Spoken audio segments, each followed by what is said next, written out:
शिव जी को जो कांवड़ लेके जाते हैं फिर जल चढ़ाते हैं, ये बोलते ये गलत है। तो बताइए कहाँ प्रमाण लिखा हुआ है कि ये गलत है? ग्रंथ में, अपने गीता में, वेद में, पुराण में कहीं भी कोई प्रमाण नहीं है कि भाई आप मतलब कांवड़ लाओ, शिवलिंग पे जल चढ़ाओ। रामपाल जी महाराज जी के अनुयायी कहते हैं कि शिव भगवान नहीं है। तो महाकाल से ऊपर कौन सा परमात्मा हो सकता है? बहुत सरल और बढ़िया जवाब है अपने पास।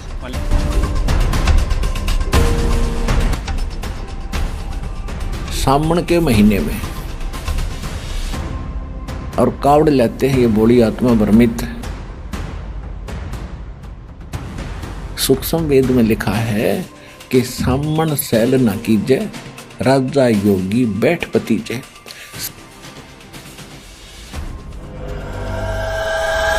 दोस्तों नमस्कार, हमारे चैनल की नई वीडियो में आपका एक बार फिर से स्वागत है। क्या हुआ जब कुछ कांवड़िये और संत रामपाल जी महाराज जी के अनुयायियों का आमना सामना हो गया, फिर जो हुआ देखकर आप भी दंग रह जाएंगे। चलिए सबसे पहले तो आपको यही बता देते हैं कि कांवड़ यात्रा क्या है। भगवान शिव को प्रसन्न करने और उनकी कृपा पाने के लिए भक्तों द्वारा की जाने वाली एक पवित्र तीर्थ यात्रा को कांवड़ यात्रा कहते हैं। इस पवित्र यात्रा में कांवड़िया श्रद्धालु बांस से बनी कांवड़ में गंगा जल भरकर उसे अपने कंधों पर लेकर के कई किलोमीटर तक पैदल चलकर हरिद्वार जाते हैं और वहाँ से जल लाकर अपने इलाके के शिवालयों में शिवलिंग का जलाभिषेक करते हैं। यह यात्रा सावन के पहले दिन से ही शुरू हो जाती है। लेकिन दोस्तों, क्या कांवड़ यात्रा को करने से भगवान शिव आपसे प्रसन्न हो जाएंगे? क्या कांवड़ यात्रा करने का आपके पास कोई प्रमाण है? क्या सदग्रंथों में इसका जिक्र है? आज इन्हीं सारे प्रश्नों का उत्तर आपको इस वीडियो में पता चलेगा। तो चलिए देख लेते हैं वीडियो।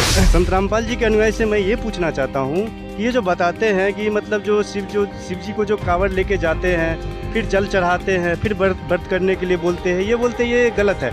तो बताइए कहाँ प्रमाण लिखा हुआ है कि ये गलत है, शिव जी को जा करके जल चढ़ाना? आपका कहने का मतलब है सनातनी पूजाओं को मना करते हैं, तो ये बताइए कि ये कहाँ दिखाया गया प्रमाण कि ये करना गलत है? तो हमें बताइए, शिव जी को जल चढ़ाना या व्रत करना, जो मतलब सालों भर से मैं ये चीज़ कर रहा हूँ, शिव जी को जल चढ़ाना, फिर कांवड़ लेके कांवड़ जाना जो है ये करता हूँ। लेकिन बताए ये लोग बता रहे हैं कि जो है कि ये गलत है। कहाँ गलत है? मुझे प्रमाण दिखाए।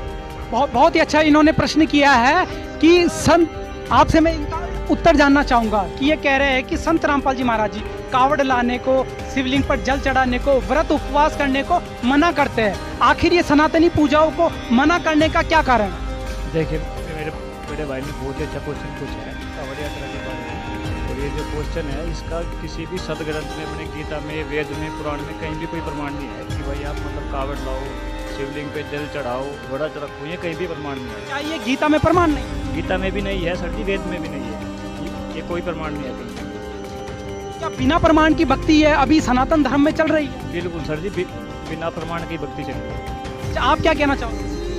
जी देखिए, ये जो साधना कर रहे हैं, आज भगवत गीता जी प्रथम है। हिंदू धर्म के जितने भी अनुयायी हैं या जितने भी हैं, वो सबों के लिए मान्य है भगवत गीता जी। उसमें 18 अध्याय 700 श्लोक लिखे गए हैं। अगर इनकी साधना इतनी ही यथार्थ है और ये परंपरागत करते हुए आ रहे हैं, तो उसका कहीं तो प्रमाण होता। भगवत गीता में 18 अध्याय बोले गए, किसी एक श्लोक में तो होता कावड़ लाने के बारे में, व्रत करने के बारे में, तीर्थों पे जाने के बारे में।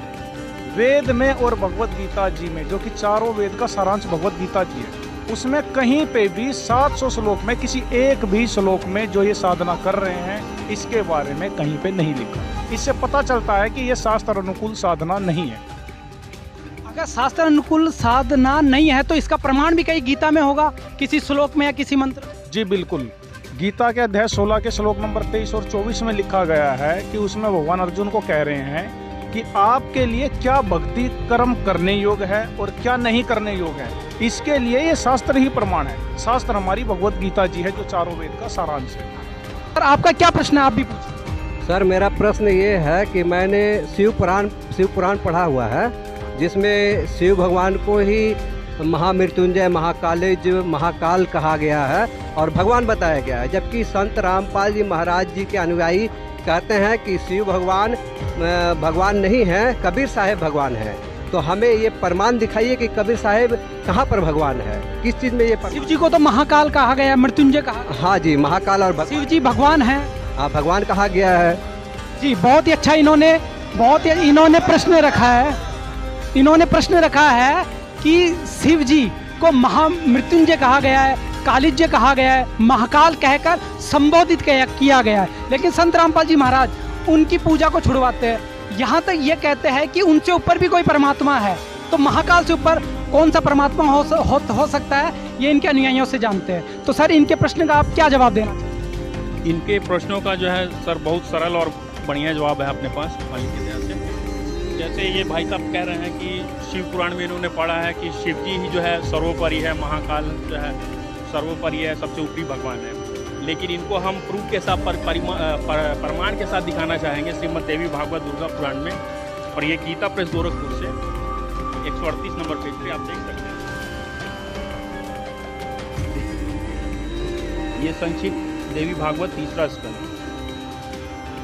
इसमें जो ब्रह्मा जी कह रहे हैं कि तुम शुद्ध स्वरूपा हो, या सारा संसार तुम ही शुद्ध भाषित हो रहा है।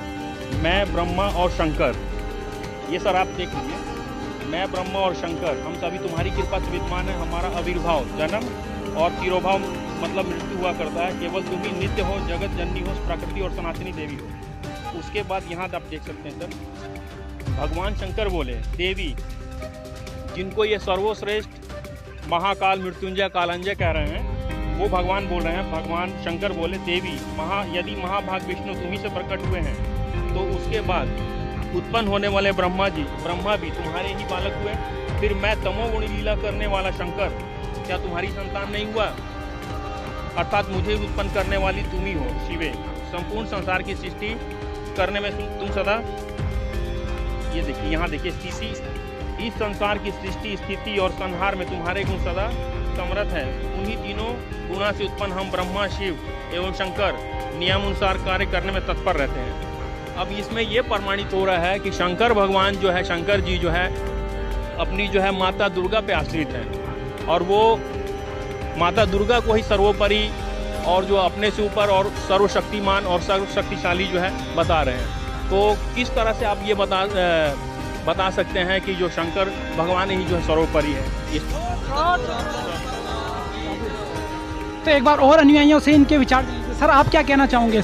जी देखिए, ये जो पुराण है 18 पुराणों में से एक है। इसके अंदर में स्पष्ट किया गया है, जो हमारे भाई कह रहे थे कि शंकर भगवान है, कालज्ञ हैं, मृत्युंजय हैं और जन्म मरण उनका नहीं होता। इसमें सारे कॉन्सेप्ट क्लियर हो रहा है इसमें देवी भागवत पुराण में, और ये सभी को मान्य है। गीता प्रेस गोरखपुर से है। इसके अंदर में क्लियर किया गया है कि शंकर भगवान स्वयं अपने मुँह से कह रहे हैं। ये कोई ऋषि या मुनि नहीं बतला रहा, यह कोई आम जनसाधारण नहीं कह रहा कि जो वो झूठ कह देगा। इसमें स्वयं शिव जी भगवान खुद कह रहे हैं कि हमारा जन्म और मृत्यु हुआ करती है। तो इससे पहला कॉन्सेप्ट ये क्लियर होता है कि वो मृत्युंजय नहीं है, अजर और अमर नहीं है, जो कि परमात्मा की डेफिनेशन है।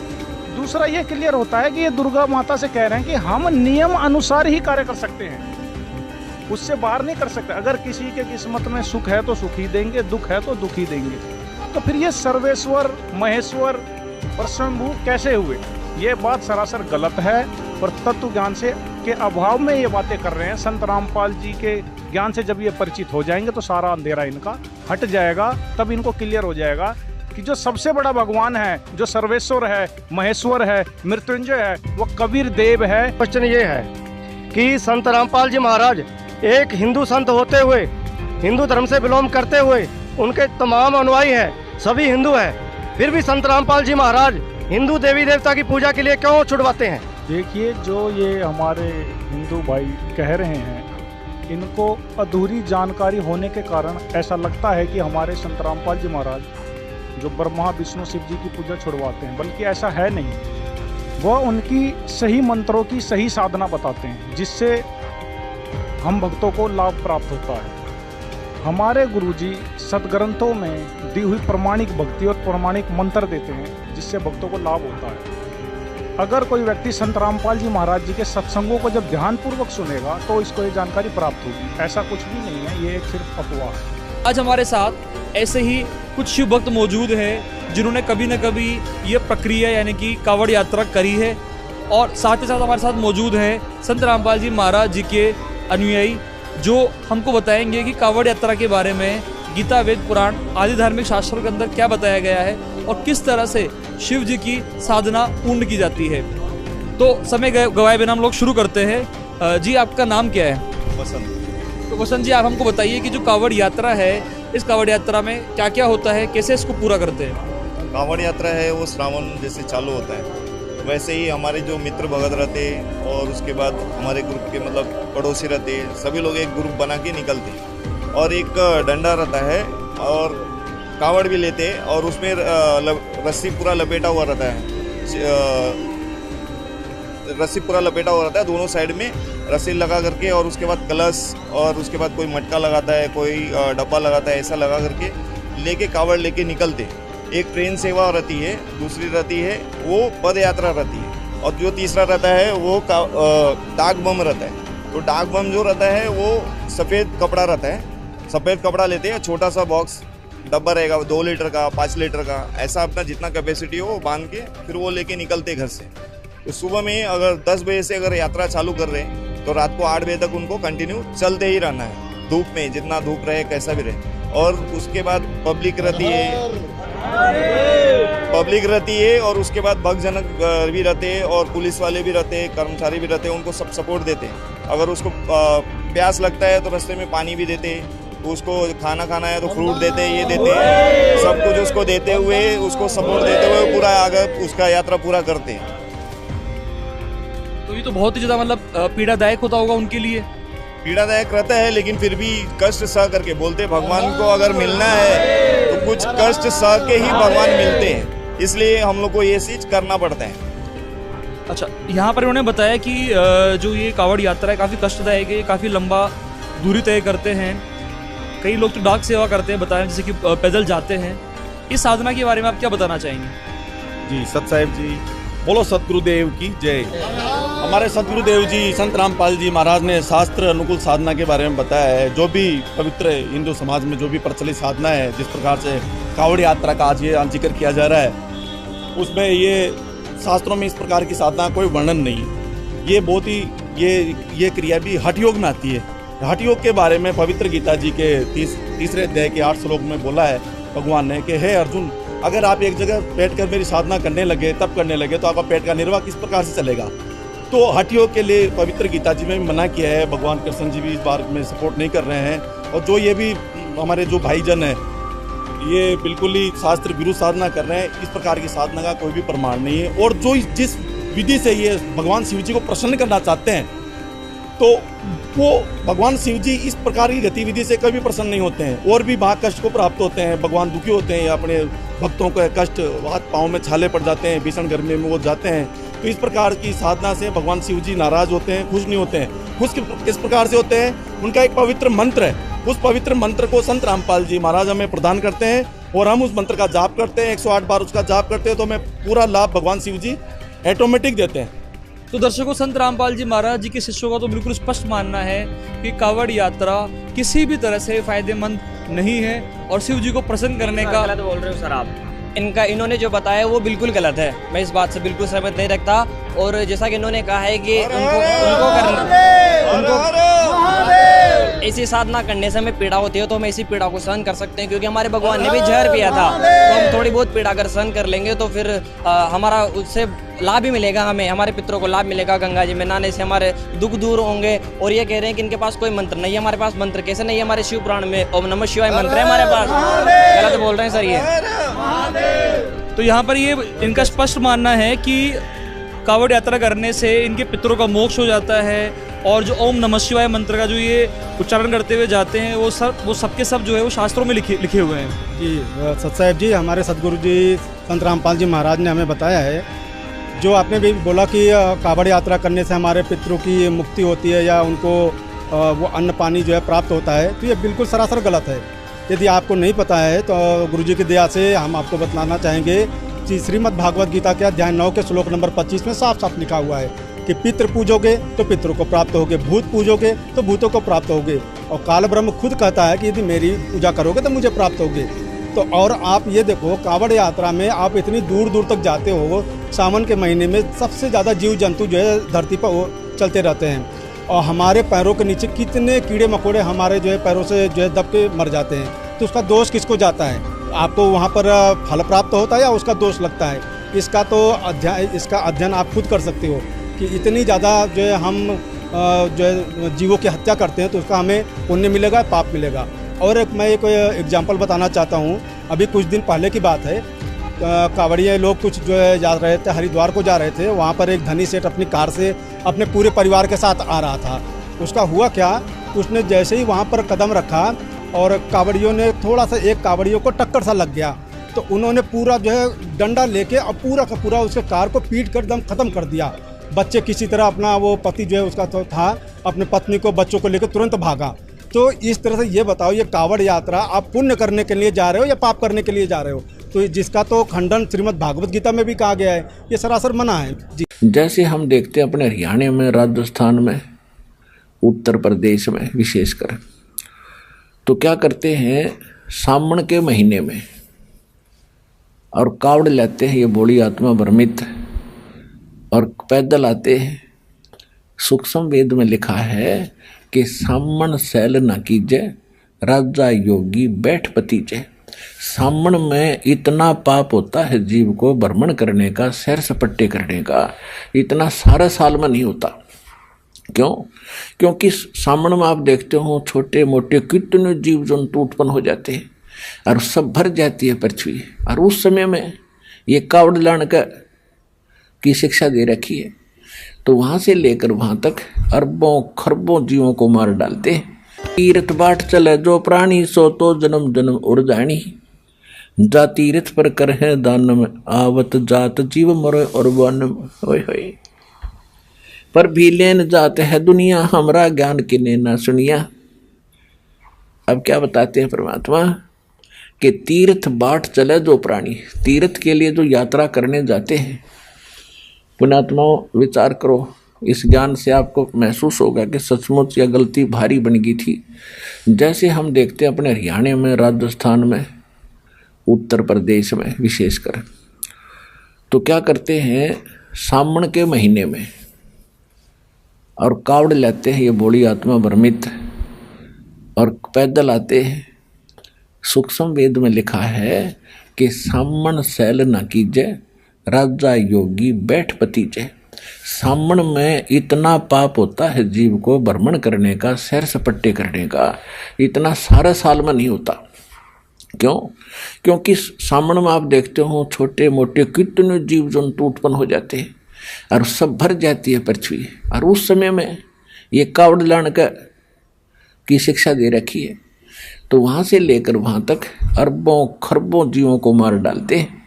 तो यहाँ परमात्मा कहते हैं कि तीर्थ बाट चले जो प्राणी, बाट माने यात्रा, जो तीर्थ यात्रा पर जाता है सो तो जन्म जन्म और झाड़ी, उसके तो इतने पाप इकट्ठे हो जाएंगे असंख्य जन्मों तक भी वो भोगे पार उसके पूरे नहीं होंगे।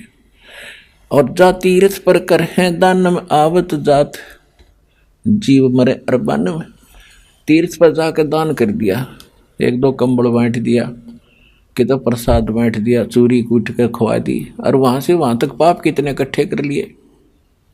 इस धर्म न करना, अगर तो इसको पुण्य मान रहा है अपने घर पे कर ले, कम से कम वो पाप तो सर पर ना धरे जाएंगे, वैसे पुण्य तो ये भी नहीं है। देखो पुण्यात्माओं, ये अध्यात्म मार्ग है और इसको प्रत्येक पॉइंट पर अगर निष्कर्ष नहीं दिया जाएगा तो आप भी भ्रमित हो जाओगे। एक तरफ तो परमात्मा का विधान है कि जैसे कर्म करेगा वो फल मिलेगा ही मिलेगा। अब कैसे कर्म? जैसे कोई पक्षियों को दाने डालता है, कोई भंडारा करता है, जैसे साधु संतों को कपड़े भक्तों को दे देता है, गरीबों को बांट देता है, तो ये भी पुण्य मिलेगा उसको। अब ये भी पुण्य मिलेगा, लेकिन उस पुण्य का फिर फायदा क्या हुआ जब तक मनुष्य जीवन का मूल उद्देश्य सक्सेस नहीं हुआ, सफल नहीं हुआ। तो अब क्या बताते हैं कि एक तरफ तो ये कहा जाता है कि जैसा कर्म कर रहा है फल मिला ही मिलेगा, दान करा उसका फल मिलेगा, कंबल बांट दिए उसका फल मिलेगा, और कितने चीटियों को दाने डाल दिए वो भी फल मिलेगा। तो फिर दूसरी तरफ कहते हैं गुरु बिन माला फेरते गुरु बिन देते दान, गुरु बिन दोनों निष्फल हैं चाहे पूछो वेद पुराण।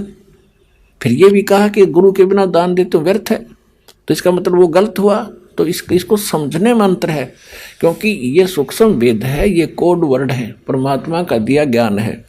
एक पीएचडी का बालक जो कहीं लेक्चर देता है तो उसके ज्ञान को समझना छोटी क्लास के बालकों के समझ से पार की बात होती है। तो उस परमात्मा ने इस दास को बनाया है अपने गूढ़ रहस्यों को समझने योग्य। दोस्तों अधिक जानकारी के लिए आप संत रामपाल जी महाराज यूट्यूब चैनल पर जाएं। धन्यवाद।